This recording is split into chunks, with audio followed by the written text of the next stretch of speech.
Tuhan Yesus penolong dan sahabat. Tetap percaya Tuhan setia. Segala perkara dapat mengganggu, Dia yang memberi kekuatan. Tuhan Yesus penolong dan sahabat. Tetap percaya Tuhan setia. Tetap percaya Tuhan setia. Tetap percaya Tuhan setia. Beri kemuliaan bagi Tuhan. Haleluya, haleluya, haleluya. Terimalah pujian sembah kami. Terimalah ucapan bibir mulut yang bersyukur buat anugerah kasih karunia, membagikan kemurahan Tuhan yang terus menjadi bagian hidup kami yang percaya pada Engkau Tuhan yang bangkit, yang berdaulat atas segala kehidupan kami, yang menyelamatkan hidup kami. Terima kasih Tuhan, kami siapkan hati kami untuk kebenaran firman Tuhan. Dalam nama Tuhan Yesus, Roh-Mu yang kudus mengurapi hamba-Mu dan mengurapi umat-Mu. Haleluya, amin.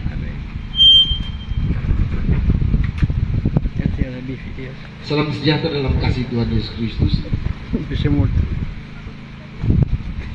Pembacaan firman Tuhan di hari Paskah, hari kebangkitan Tuhan Yesus Kristus bagi jemaat Tuhan yang ada di Paniki Baru. Pada kesempatan ini kita akan bersama-sama membaca firman Tuhan di dalam 1 Korintus pasalnya yang ke-15. 1 Korintus pasalnya yang ke-15. Kita akan membaca bersama ayatnya yang pertama sampai ayatnya yang ke-11. 11 ayat, cukup panjang. Oleh Lembaga Alkitab Indonesia, perikop ini diberikan judul temanya Kebangkitan Kristus. Kebangkitan Kristus. Mari berdiri semua, kita baca satu perikop yang ada di 1 Korintus 15 ayat 1 sampai 11. Kebangkitan Kristus. 2, 3. Dan sekarang saudara-saudara, aku mau mengingatkan kamu kepada Injil yang aku beritakan kepadamu, dan yang kamu terima, dan yang di dalamnya kamu teguh berdiri. Oleh Injil itu kamu diselamatkan, asal kamu teguh berpegang padanya, seperti yang telah kuberitakan kepadamu, kecuali kalau kamu telah sia-sia saja menjadi percaya.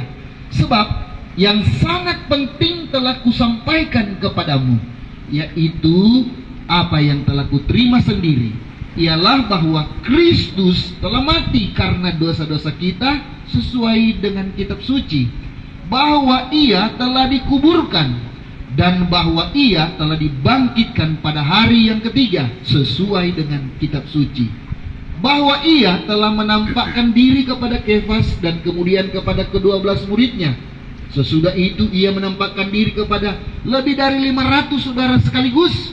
Kebanyakan dari mereka masih hidup sampai sekarang, tetapi beberapa di antara telah meninggal. Selanjutnya Ia telah menampakkan diri kepada Yakobus, kemudian kepada semua rasul. Dan yang paling akhir dari semuanya, Ia menampakkan diri juga kepadaku, sama seperti kepada anak yang lahir sebelum waktunya. Karena aku adalah yang paling hina dari semua rasul, bahkan tidak layak disebut rasul, sebab aku telah menganiaya jemaat Allah. Tetapi karena kasih karunia Allah, aku adalah sebagaimana aku ada sekarang. Dan kasih karunia yang dianugerahkannya kepadaku tidak sia-sia. Sebaliknya, aku telah bekerja lebih keras daripada mereka semua. Tetapi bukannya aku, melainkan kasih karunia Allah yang menyertai aku.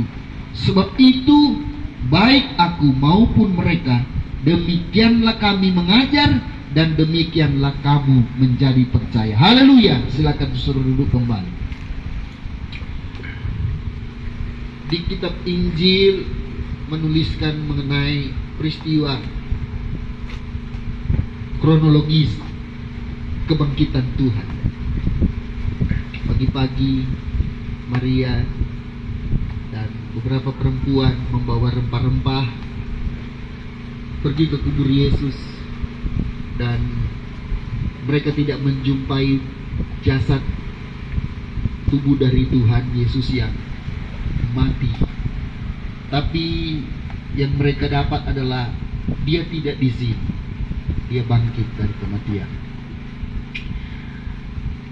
Karena keterbatasan berpikir, karena juga pikiran manusia tanpa ditolong oleh Roh Kudus tak mampu memikirkan yang tepat dan benar seperti yang dipikirkan oleh Allah di pikiran Allah itu, sehingga meskipun mereka kelihatan begitu aktif untuk mengikut Tuhan, begitu giat mengikut Tuhan sampai pada matinya, mereka ada di situ, tapi untuk memahami kebenaran yang ada di pikiran Tuhan itu memang mereka tidak dapat memahami dengan kemampuan otak mereka sendiri, kecuali mereka ditolong oleh Roh Allah. Pada waktu itu mereka dipimpin oleh pikirannya sendiri bahwa orang mati ini perlu untuk dirempah-rempahi supaya awet jasadnya, seperti itu ya. Jadi mereka bawa rempah-rempah untuk maksud itu,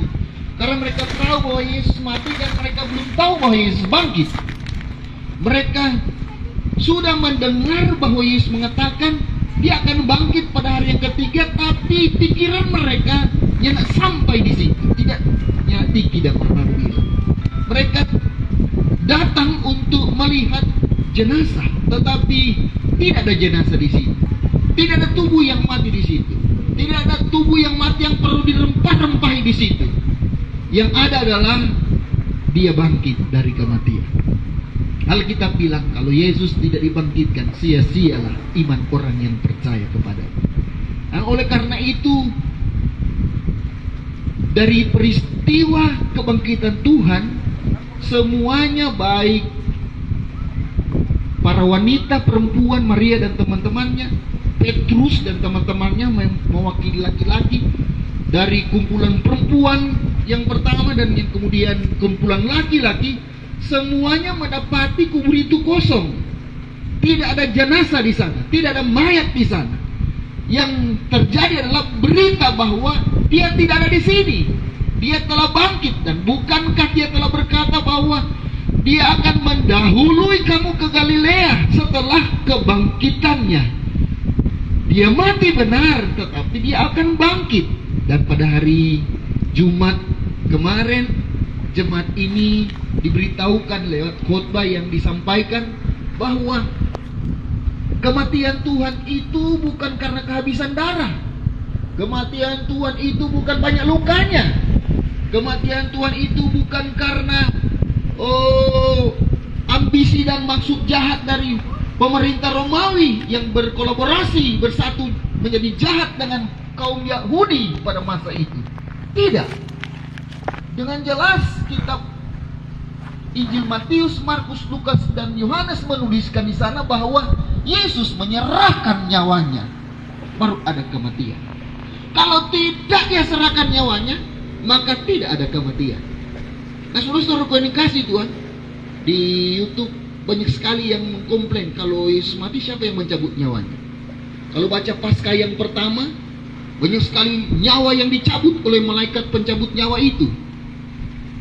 Di rumah dari raja yang ada di Mesir, mulai Herodes, istana Herodes, dan kepada rumah-rumah penduduk yang ada di Mesir, terjadi ada malaikat yang mencabut nyawa anak-anak sulung.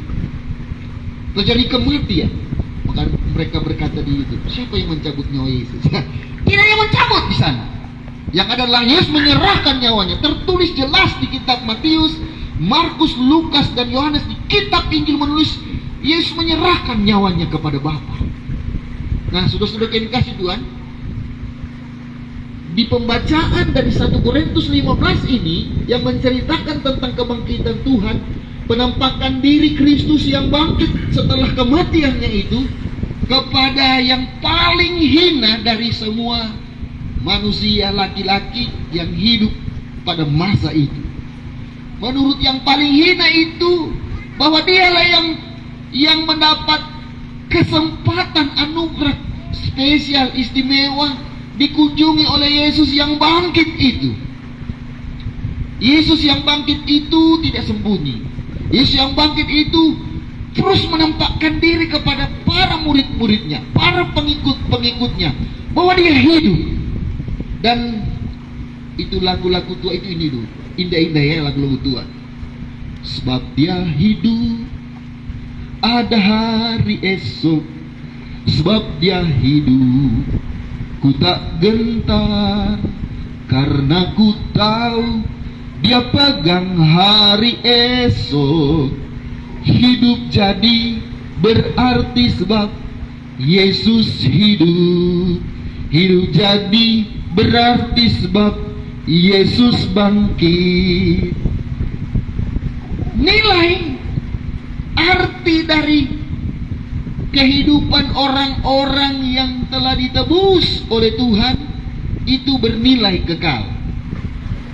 Saya ulang lagi, semua orang yang ditebus oleh darah Yesus memiliki kepastian keselamatan yang kekal. Kematian yang kekal, maut tidak berkuasa, sudah dikalahkan oleh Yesus.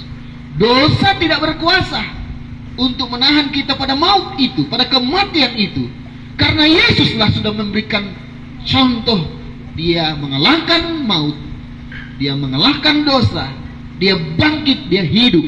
Dan semua orang yang percaya kepadanya pasti mengalami apa yang ada padanya. Karena itu yang dia sediakan bagi orang-orang yang percaya kepadanya, pengampunan atas dosa dan kebangkitan atas maut, kematian itu. Saudara-saudaraku yang dikasihi Tuhan, setelah saya dan saudara percaya kepada Tuhan, setelah saya dan saudara mengimani Yesus Kristus Tuhan, dan apa yang tersedia ke dalam Kristus Tuhan itu menjadi anugerah Tuhan yang pasti dalam hidup orang yang percaya kepada Tuhan, maka bukankah setelah semua itu kita terima dengan iman, kita miliki dalam iman, kita masih hidup di dunia ini? Paulus bilang begini, kalau dia masih hidup itu berarti bekerja memberi buah. Nanti kalau mati, untung. Haleluya.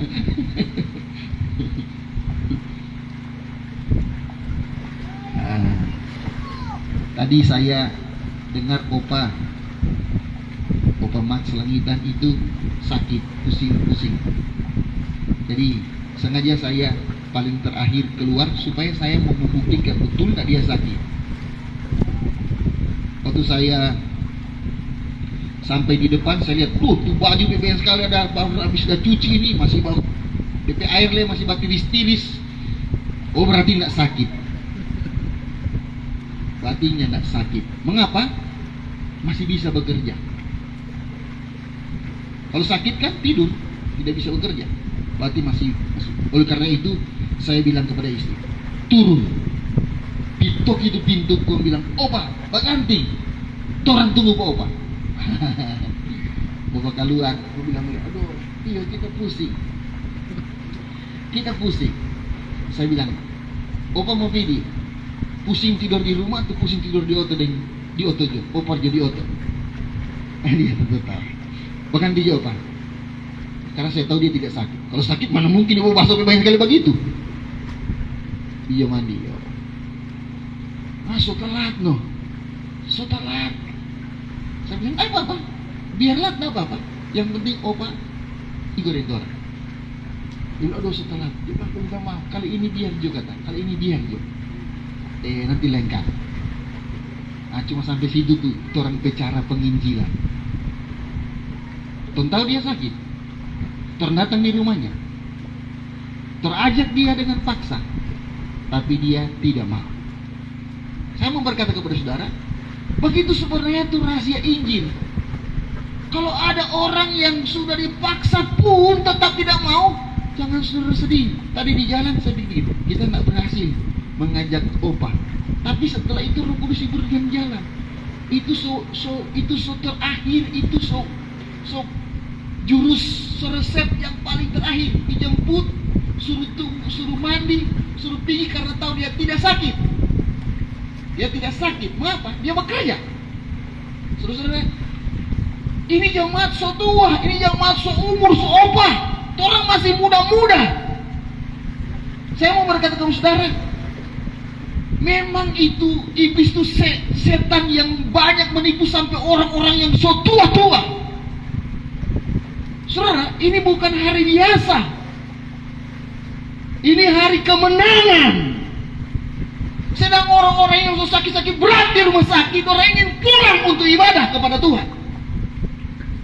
Saya mau berkata, saudara, memang perlu dimerdekakan dari hati.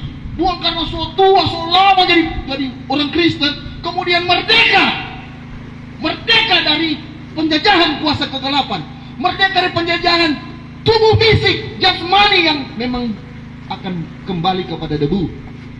Nah, saudara-saudara yang kasih Tuhan, Paulus bilang begini, kalau kata orang mati, untung. Tapi kalau orang hidup, bekerja memberi buah pada Kristus yang rela mati, bangkit, naik ke surga, dan akan datang kembali. Dia yang sudah datang pertama kali akan datang kembali. Katakan amin. Amin. Tadi saya yang terpilih. Banyak orang sudah berulang-ulang kali merayakan kebangkitan Tuhan, tapi tetap mati rohani. Biar badan hidup, mati rohani. Apa bukti mati rohani? Tidak mampu mengalahkan daging, tidak mampu mengalahkan keinginan-keinginan daging, lahiriah, jasmania, dan tidak mampu mengalahkan tadi tantangan, pergumulan, godaan, dan peperangan yang berhadapan muka dengan kuasa dunia-dunia ini, penguasa dunia-dunia ini. Nah, saudara-saudara yang kasih Tuhan, sekarang ini begitu banyak ya contoh-contoh yang ada di depan mata kita ya. Meskipun orang so ikut Tuhan lama, tapi kalau satu kali dia setan pali di jalan tarubun loh. Dengan masalah uang, dengan masalah seks, dengan masalah jabatan, dengan masalah budal, masalah kekayaan, yang semuanya itu bernilai sementara. Nilai sementara itu lah yang sebenarnya dipahami oleh orang-orang dalam Kristus, bahwa kita ada dalam Kristus terhubung dengan yang kekal nilainya. Dalam Kristus orang di-upgrade dari yang bernilai sementara dan masuk pada yang bernilai kekal, dalam tanda kutip selamat, keselamatan yang kekal. Nah, ini banyak orang yang saya dan saudara lihat, kalau tidak ditolong oleh Roh Kudus, Anda dan saya juga sama. Kalau tidak ditolong oleh Roh yang membangkitkan Kristus dari kematiannya, Roh yang membangkitkan Kristus dari kematiannya, maka orang juga semua akan mengalami kematian secara rohani. Nah, di Alkitab begitu banyak ya yang orang lihat di Alkitab. Di Perjanjian Lama itu begitu banyak menceritakan tentang kematian rohani yang berdampak buruk kepada diri sendiri, kepada keluarga, kepada banyak orang yang ada di sekitar. Kematian rohani itu artinya tidak terhubung dengan kuat dan tepat benar dengan Sang Pencipta, dengan Tuhan Allah yang benar itu. Nah, coba kita perhatikan di sini. Paulus bilang begini mengenai nilai kebangkitan Kristus itu. Dia bilang begini, ayat 8, dan yang paling akhir dari semuanya, ia menampakkan diri juga kepadaku, sama seperti kepada anak yang lahir sebelum waktunya. Karena aku adalah yang paling hina dari semua rasul, bahkan yang tidak layak disebut rasul. Sebab aku telah menganiaya jemaat Allah. Pada kematian rohani, dia menjadi penganiaya jemaat Allah. Tapi pada kebangkitan rohani, dia rela mati bagi Kristus, demi jemaat Allah boleh mengalami kuasa keselamatan di dalam Yesus dalam memberitakan Injil. Wow, itu yang terjadi. Itu adalah contoh real yang nyata pekerjaan Roh Kudus pada orang yang percaya kepada Kristus. Diubahkan total oleh Tuhan, menjadi pribadi-pribadi yang menang karena Roh Allah ada dalam hidupnya.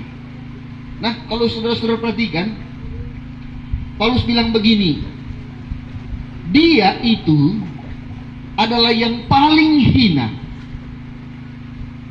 Dia itu seperti bayi prematur yang seharusnya lahir setelah mengandung 9 bulan, dia lahir 6 bulan. Dia seperti anak yang, tolong baca di ayatnya yang ke-8 tadi, sama seperti kepada anak yang lahir sebelum waktunya.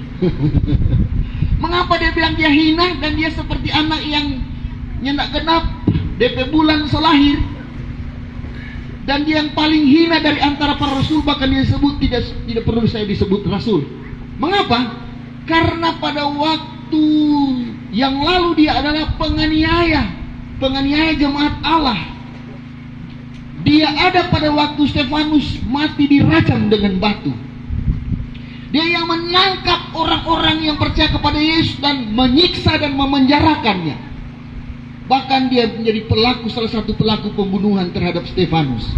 Saya mau berkata kepada saudara, pada waktu dia mati rohani, begitu dia. Tapi pada waktu dia hidup rohaninya, ditebus, diampuni oleh Yesus, diubahkan dengan firman Kristus, dengan kebenaran Kristus, dipimpin dengan Roh Kristus, dia menjadi pribadi yang menjadi saksi bagi Kristus. Dia berkata, hidup adalah Kristus, mati adalah keuntungan. Dan benar-benar dia mengalami itu hidup yang diubahkan, dan seluruh hidupnya itu bertujuankan Kristus. Apapun yang dia lakukan, apapun yang dia katakan, untuk kepentingan Kristus dan kerajaan Kristus. Saudara-saudara, di ayat yang ke-10, tetapi karena kasih karunia Allah, aku adalah sebagaimana aku ada sekarang. Dan kasih karunia yang dianugerahkan Allah kepadaku tidak sia-sia. Sebaliknya, aku telah bekerja lebih keras daripada mereka semua. Siapa mereka semua ini? Para pribadi-pribadi yang disebut, yang layak disebut rasul. Dari semua rasul ini yang lebih mulia, dari semua rasul yang lebih lengkap menurut pikiran dan penilaian otak manusia. Paulus bilang bahwa dari semua orang ini, karena kita paling hina, paling banyak dosa, maka aku bekerja lebih banyak dari mereka.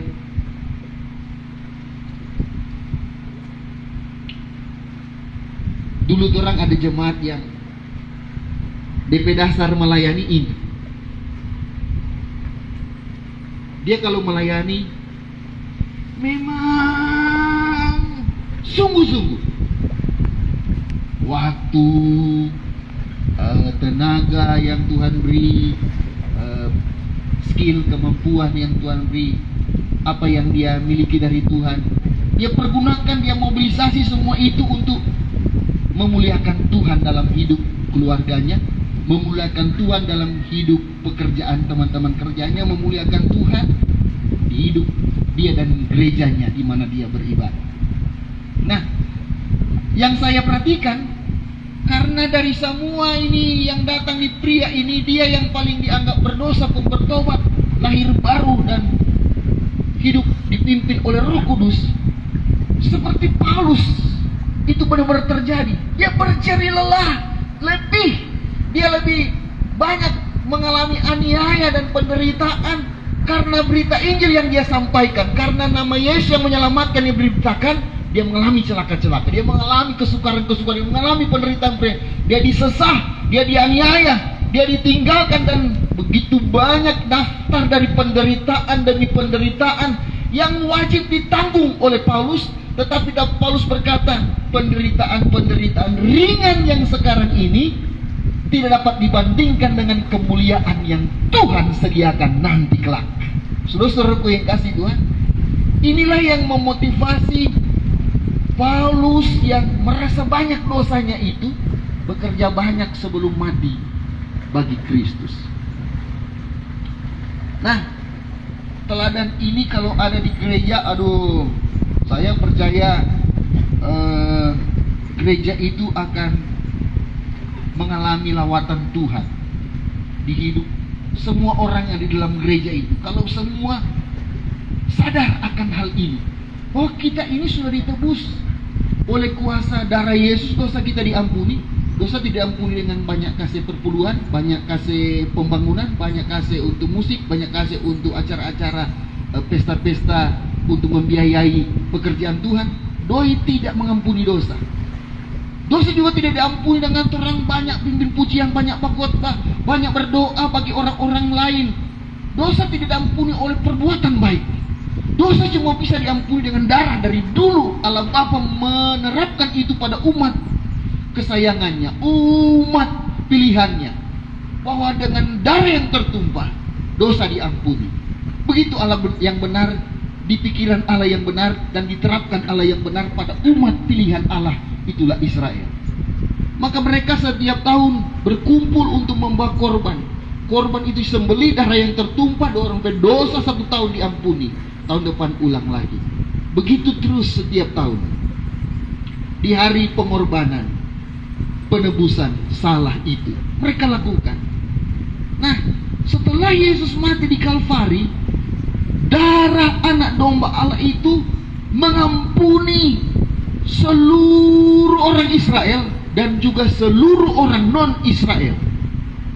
Dan darah Yesus Tuhan itu mengampuni bangsa Israel dan semua bangsa yang bukan Israel. Generasi di masa itu dan juga generasi sesudah itu sampai selama-lamanya, sekali untuk selama-lamanya, darah anak domba Allah, darah Kristus Tuhan ditumpahkan di Golgota. Nah, saudara-saudara yang kasih Tuhan, Tuhan tidak akan membiarkan dirinya datang kali yang kedua untuk tersalib lagi. Karena kalau dia datang kali yang kedua, dia tidak berinkarnasi menjadi manusia, tapi dia akan datang dalam kemuliaan. Dialah Allah yang bertahta di surga.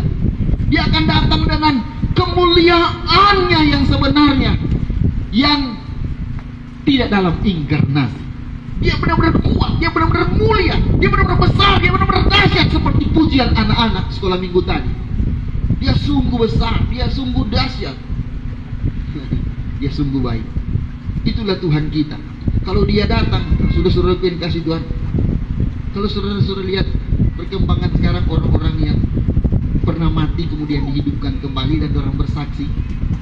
Nah, ada orang-orang yang bersaksi begini, kalau kata mau masuk neraka itu seperti turun ke jurang gelap. Tapi sedang di jurang yang gelap. Saya perhatikan juga muka-muka orang yang setia beribadah, yang setia dengan Tuhan, yang setia dengan kebenaran firman Tuhan, kok mati. Mengerikan, mereka takut sekali. Tapi itu orang-orang yang setia senyum. Mengapa? Memang pada waktu memang memutus nyawa, pada waktu memang mau datang tuh penghukuman, ketakutan. Tapi waktu mau datang pemberkatan dan kebahagiaan dan kedamaian, wow, luar biasa, itu senang. Baru-baru ini orang kakak rohani dia mati kanker payudara. Sudah lama dia kanker, bertahun-tahun dia kanker payudara, tidak berhenti melayani Tuhan. Kecuali dia memang bilang lindu, tidak bisa mau melangkah, baru masuk lagi. Habis berapa? Ada lagi bulan. Terus begitu. Selama dia masih masih boleh berlangkah melayani. Wow. Sampai akhir hidup. Saya perhatikan lagi. Wih, tersenyum. Apalagi sekarang tuh ada makeup orang mati tuh banyak kan. Sedang nak makeup tapi tersenyum, apalagi tambah dengan makeup. Nah, Kak Mas ada tersenyum buat orang. Kak Mas, namanya Masih. Kak Mas ada tersenyum buat orang. Dia bilang, selamat melayani Tuhan, selamat bergumul dengan segala yang terjadi di dunia ini. Kita selebih dulu. Alkitab bilang begini, orang yang mati itu beristirahat dari jerih lelah. Orang yang mati itu berbahagia. Orang yang mati itu beruntung. Orang yang mati itu dalam Kristus berharga. Wow, luar biasa. Makanya dia tersenyum waktu dia mati. Mengapa? Keselamatan yang kekal dari Kristus menjadi bagian hidupnya. Sungguh, keselamatan ini kadang banyak orang yang tak pahami dia yang benar sehingga kurang menghargai. Karena sebegitu dia tidak mengerti tentang nilai keselamatan yang kekal itu, sehingga dia anggap ringan. Tapi kalau ada orang yang sudah sampai pada titik mengenal Tuhan dengan benar dan dia tahu bahwa itulah yang terbaik dalam hidup, yang paling berharga dalam hidup, memiliki keselamatan karena Kristus berkorban bagi kita. Nah, saya perhatikan ini Otto ini, semua ada mengena begini. Pada waktu tadi memuji Tuhan, ada suara di dalam hati saya begini. Kalau terjadi gempa, untuk air masuk, Tuhan bingung mau putar bagaimana, aku mau berbalik di jalan sempit ini. Semua ada mengena kesan. Saya sudah perhatikan. Tadi ada suara di saya duduk sini, saya lihat kena. Apa sudah dekat sekali itu? Kalau terjadi ini jalur rawan gempa, karena jalur gempa ini laut ini. Tuh lempengan nggak jauh ini. Jadi kalau dia bergoyang di situ, dia pengen masuk ke air, terus mau bingung taruh di mana, semua ada jalan semua ini. Makanya tadi lah, saya mau bilang tadi, coba si Otto seputar kepala menghadap gini semua, kepala menghadap semua ke begini, supaya kalau ada sesuatu terjadi, Tuhan mau lancar mau keluar, ya mau mau baku tabrak sama Tuhan itu kalau berpikir, jangan perhatikan, Tuhan nggak siap mau keluar kalau ada terjadi sesuatu. Jangan ada airnya. Yang di sini apa lagi? Suami sama rata dan orang mata tuh. Banyak ada di otak bagaimana supaya selamat tuh. Bagi orang Muslim selamat berbuat baik. Berbuat. Orang Buddha, orang Hindu sama, selamat berbuat baik. Banyak berbuat baik, selamat. Tapi bagi saya dan saudara Kristen kan enggak. Orang selamat bukan karena berbuat baik, tapi karena Kristus berkorban bagi kita. Dan saya dan saudara menjadi milik Kristus, harta kesayangan Tuhan. Kalau saya dan saudara renungkan ini, milik Kristus, harta kesayangan Tuhan, kalau ada godaan-godaan yang cuma sementara, saya percaya Roh Kudus memampukan kita untuk menolak. Ada orang yang tiba-tiba datang masalah keluarga, dia bilang, saya tinggal nabi bini, kita kaya dengan anak, tak urus banget. Saya tinggal nabi suami, tak kaya dengan anak, tak urus banget. Kasih tinggal nabi anak-anak, tidak dengan kita, tak urus banget. Saya sudah beliau, kasih tinggal nabi pekerjaan, kita urus banget. Seolah-olah yang dilihat itu yang terbaik, yang salah. Padahal sebenarnya Alkitab menuliskan bahwa kita tidak pernah salah memilih Tuhan dan Juru Selamat yang namanya Yesus Kristus. Karena di dalamnya ada kepastian keselamatan. Saudara, di pemahaman Kristen keselamatan itu dosa diampuni, dosa dibereskan. Dosa diampuni, dibereskan tidak dengan uang, harta, atau perbuatan baik, tetapi dosa dibereskan karena ada darah yang tertumpah. Dan darah yang tertumpah mengampuni dosa seluruh bangsa, seluruh generasi umat manusia cuma satu. Itu korban yang terakhir, namanya korban darah anak domba Allah, darah Yesus Kristus Tuhan kita. Katakan amin. Nah, pengorbanan Kristus itu perlu kita hormati. Kadang saya seperti beberapa hari yang lalu, kita angkol untuk kita kelemahan tubuh tuh. Jadi kalau mau buang air besar itu memang sakit luar biasa. Sebenarnya saya mesti operasi, sopir lama mesti mau operasi. Tapi ya saya pikir-pikir sama aja, kalau mau operasi dengan operasi kong Tuhan, dorang salah lekorek, kong sama dengan itu yang lain-lain DP klepson tak bisa pakai, kakek-kakek sudah buang sendiri. Jadi saya pikir Tuhan, jamah Jo, Tuhan aja yang pegang terus itu. Nah, Tuhan jamah. Dan saya berpikir begini, benar ada kesempatan untuk orang memilih jalan A atau B, kiri atau kanan. Tuhan ada di jalan A, Tuhan ada di jalan B. Tuhan ada di kiri, Tuhan ada di kanan. Tuhan ada di mana-mana. Tetapi yang jelas adalah di mana hati kita percaya, di situ Tuhan ada, kita akan mengalami Dia ada. Mengapa? Bukankah Dia hidup? Bukankah Dia hidup? Karena Dia hidup, maka kemanapun kita pergi dan berada, kita akan hidup karena Tuhan. Tadi ada kesaksian bagus dari Pak Eri.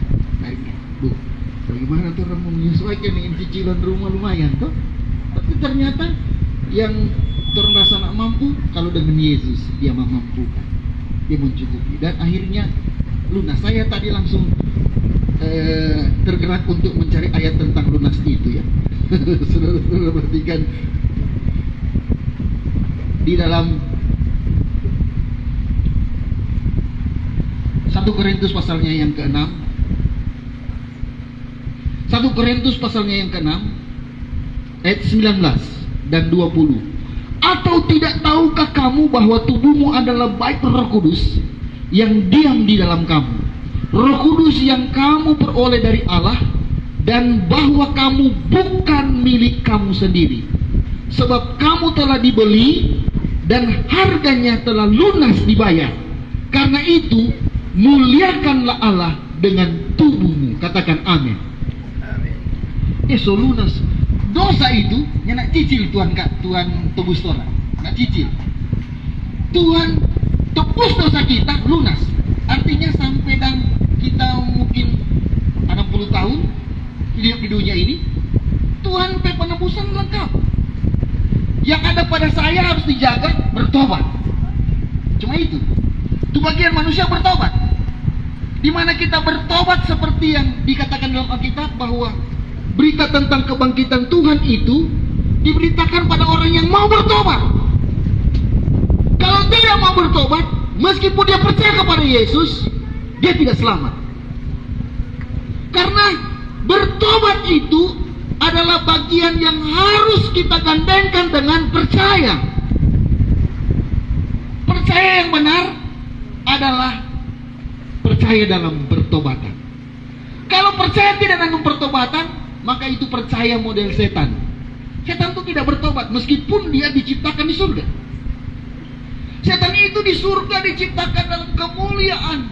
Mereka makhluk roh yang mulia, yang banyak orang bilang begini, itu orang belum malaikat. Artinya kok manusia diakui bahwa malaikat, kasta malaikat itu jauh lebih tinggi daripada kasta manusia, begitu kira-kira. Tapi yang jelas adalah malaikat itu memberontak terhadap Allah di surga. Dia ada di surga, mana hidup tak bertobat. Akhirnya dia dipindahkan ke bumi. Alkitab bilang dilemparkan ke bumi, dicampakkan ke bumi. Nah, dari surga setan tak bertobat, dicampakkan ke sini. Saya dan saudara akan ke sana. Bagaimana caranya? Darah Yesus mengampuni kita. Dan hidup yang diampuni perlu terus jaga supaya tetap dalam kebenaran. Katakan amin. Nah, ini yang menjadi pergumulan yang oleh Roh Kudus, yang sangat senang menolong saya dan saudara setiap hari. Dia ingin menolong kita hidup mempraktekkan kebenaran dalam pertobatan.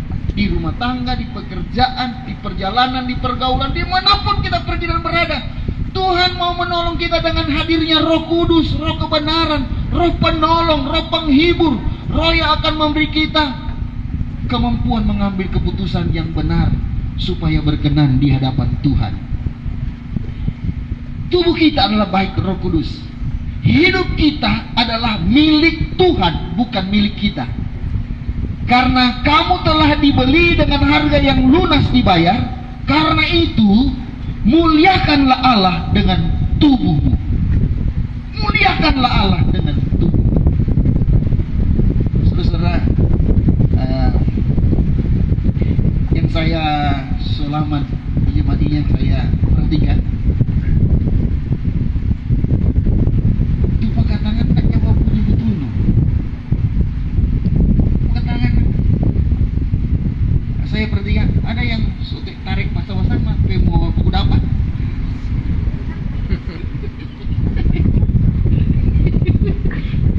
hanya gereja karismatik, gereja Pentakosta.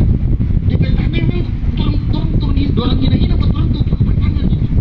Apa tuh pakai nyamuk? Pakai penyamuk. Di gereja pakai penyamuk. Maka tetap sama saja pakai nyamuk yang mati kalau itu.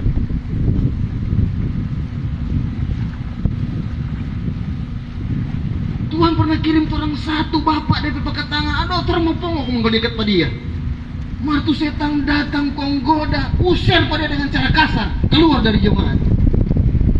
Coba lihat kalian tuh bapak-bapak pakai tangan, betul-betul pakai tangan for Tuhan. Mengapa? Oh, apa bunyi?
Amin. Karena kamu telah lunas dibayar oleh darah Yesus, karena itu muliakanlah Allah dengan tubuhmu. Muliakan Allah dengan tubuhmu. Satu lagi ya, tentang lunas-lunas ini. Coba saudara perhatikan. Di dalam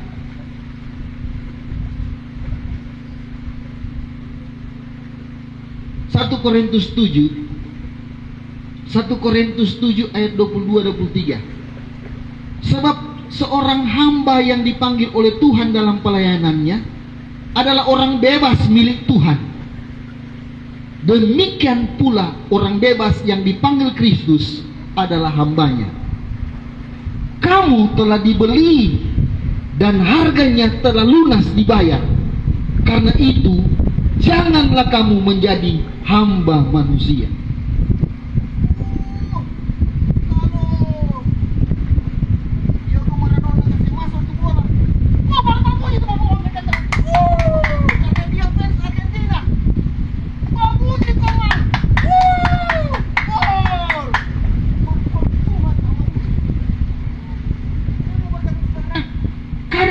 Ini tuh kuat-kuat forsa-forsa, tong pakai formunya, tong pakai untuk memuliakan manusia. Manusia pencetak gol, manusia bupati, manusia gubernur, manusia pemimpin gereja, manusia. Orang tak pakai tangan, orang tahu malu kalau pakai tangan apa bunyi, dan gubernur datang, oh ini gubernur terbaik. Marfor Tuhan, ukur-ukur. Saudara jangan mengeraskan hati. Ini penderitaan saya di jemaat ini. Pakai tangan apa bunyi? Padahal kita bilang Tuhan so bayar lunas. Tubuhmu Tuhan punya, kasih yang terbaik bagi Tuhan. Kau terus mengangkat tangan. Kadang saya perhatikan, ini di muka sampai maju sekali mengangkat tangan sampai semua materi saya lihat. Buang, aduh udah tidur. Bukan lagi namanya, udah tidur di bawah. Aduh bagaimana nih dia? Tubuh sudah dibayar lunas, tapi gak konsen dengan Tuhan, gak fokus dengan Tuhan. Yang layak disembah, dia hadir di mana-mana. Kita perlu bertobat dari hal ini. Sehingga apa? Kalau orang perlu akan Tuhan, Tuhan itu gak pernah terlambat sedetik pun juga. Bagian kita lakukan, bagian Tuhan apakan.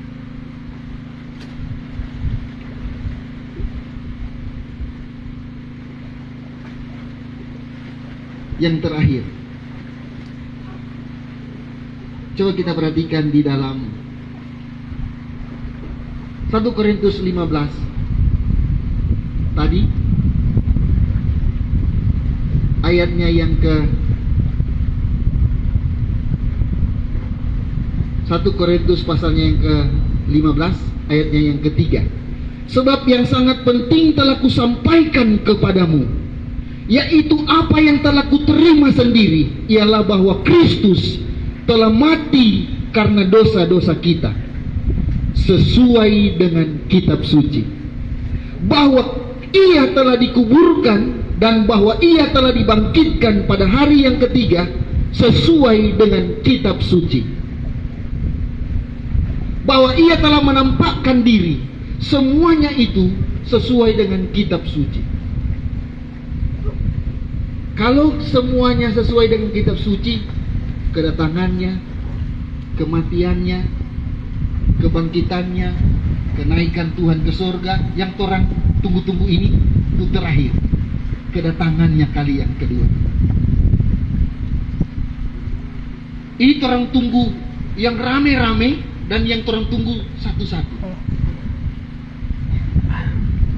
Bisa saja ada yang nak tunggu 1 tahun, nak tunggu 1 bulan, nak tunggu 1 minggu.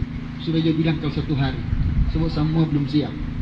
Tapi yang jelas adalah kedatangan Tuhan itu bisa ramai-ramai, seperti yang ditulis Alkitab.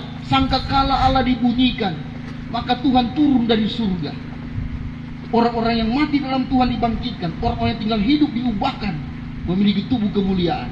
Nah, itu rame-rame Tuhan Yesus datang kali kedua.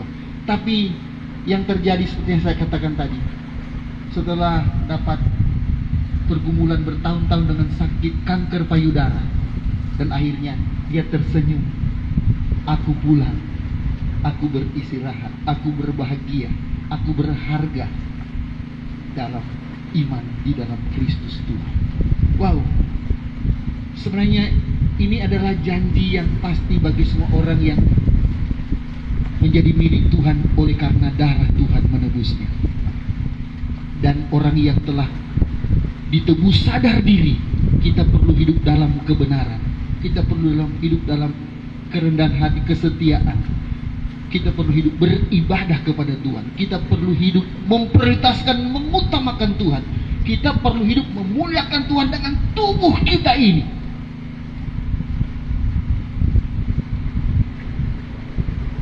Saya kalau dengan Nathan, kemudian Nathan, ngana di atas tapi di bawah, orang mau kerjain, ngana over. Kalau saya lihat dia rupa orang bilang dan setengah-setengah kok ada bantu tuh, saya bilang turun, itu tuh, harus kerja sendiri. Mengapa? Saya tidak suka. Ini kan bukan pekerjaan Papi, ini pekerjaan Allah. Kalau mau kerja yang Papi, kerja sungguh-sungguh. Kalau yang mau Pak, itu aja, Papi bikin sendiri. Boleh saya kerjakan nyanyi-nyanyi, selesai juga. Mengapa? Karena saya ini milik Tuhan. Tubuh saya ini milik Tuhan. Saya mau berkata kepada saudara, selama saya dan saudara menyadari bahwa kita ini milik Tuhan, maka yang terjadi dalam hidup kita adalah memuliakan Tuhan, menyenangkan hati Tuhan, berpihak kepada Tuhan, taat kepada Tuhan, beribadah dengan setia, melayani dengan rendah hati. Inilah nilai-nilai Paskah yang Tuhan mau ada di tengah gereja 2025 ini. Bahwa gereja sadar kita adalah milik Tuhan, dan gereja harus tahu ditebus untuk memuliakan Tuhan dengan tubuh kita. Jadi apa yang dikerjakan dengan tangan, apa yang dikerjakan dengan otak, dengan badan kita, dan seluruh tubuh fisik kita ini yang menghasilkan yang baik di kantor, menghasilkan yang baik di usaha-usaha kita, bisnis kita, di pendidikan, di kelas-kelas kita dididik di sana, di rumah kita bekerja. Lakukan semua itu untuk memuliakan Tuhan. Katakan amin. Karena memang kita ditebus dan kita milik Tuhan, hidup kita untuk Tuhan, untuk memuliakan Tuhan. Mari kita berdiri semua.